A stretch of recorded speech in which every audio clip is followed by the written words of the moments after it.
Yeah, it's so beautiful too. It's so worth working on because it changes your life and it changes everybody's life around you. And they're more positive and they're more loving. And what more would you want than to be in a relationship that's more loving? I think we all are craving for that. I can truly say I'm blessed to have a husband who loves me unconditionally. I really do, and not a lot of people can say that in their lives. But it's not even that. It's just having that love, and to see a better humanity. I think that's more important, to see that you're happy, and people, all they wanted to be is happy, right? You ask him, it's like, what do you want? It's like, I want a lot of money and I want to be happy. It's like that being happy part comes from working, on yourself as well. And instead of beating yourself up, it's if you need to be pushed, then to push yourself, but lovingly. And I feel like a lot of that also comes, the constant reminder comes from the people that you're around. I think my husband is a constant reminder for me. He's like, if you want to push yourself to lose 20 pounds, you say it in a loving way. So he has been very, I even forgot that and it's so interesting living with somebody else. Now that I'm having these conversations, they were okay for me. The tone that I had my conversations in before, they were fine. Now that I'm living with somebody who's listening to these conversations, he's like, you're so harsh on yourself. I'm like, you think so? I'm like, I thought I was really loving to myself. He's like, no, baby, you're really harsh on yourself. Like, listen to yourself. I'm like, and it's so interesting because your concept or your understanding of what is harsh can be completely different to somebody else's concept of harsh and loving. So that has been a very interesting challenge or adjustment, not challenge, adjustment for me to be able to see where he's coming from. And what I thought was loving and pampering is still a little harsh for him. So he has helped me to tweak it even more. And, life has changed, and I most of the time embrace change. And this has been a beautiful, shift from, even if the voice was a bit harsher, to be able to take it a notch down and make it even more loving. And I think that's only making me a better human being. Because now, if he's listening to me talk out loud to myself, he also knows that the words that I'm going to tell him, they're going to be of loving in the manner that he knows what love is for. So I think it's only making me a better human being. I think it's a journey. It's a journey. It's like you cannot say, I'm gonna love one day and that's it, and over with. Like it's like I'm gonna exercise one day and then that's it. My weight should drop automatically after that. I shouldn't have to work out ever again.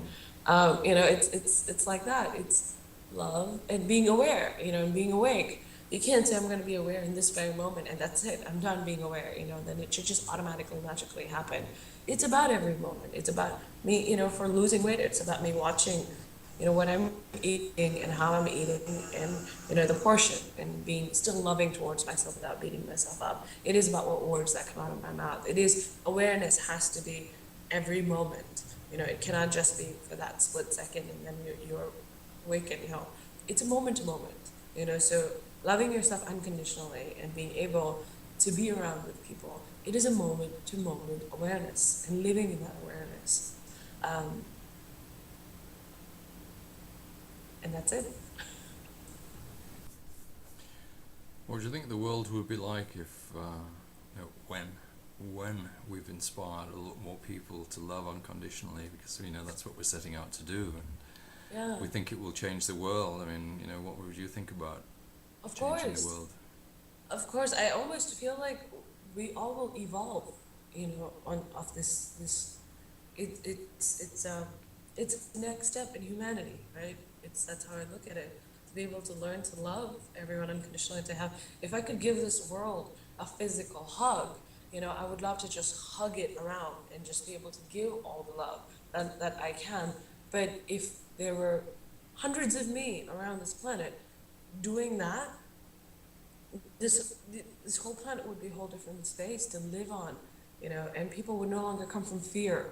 They would actually come from love all the time instead of wars, instead of sharing your energy or fighting for control, for energy, and personal power and personal space, then there would just be unconditional love for not just themselves, but everyone. Then there's nothing to fight about, right? When you love yourself, and because that love overflows, there's nothing, there are no more wars. We will actually come from giving to others, and that giving will flow and flow and flow and receive. And I think this whole planet, this will take a whole new leap in evolution and become a better race and a better place to live in.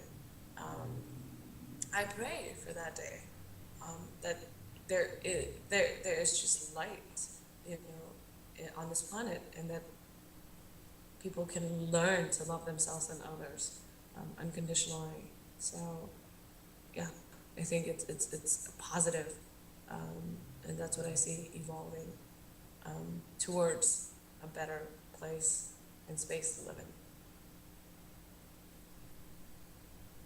No Very more nice. wars, yay!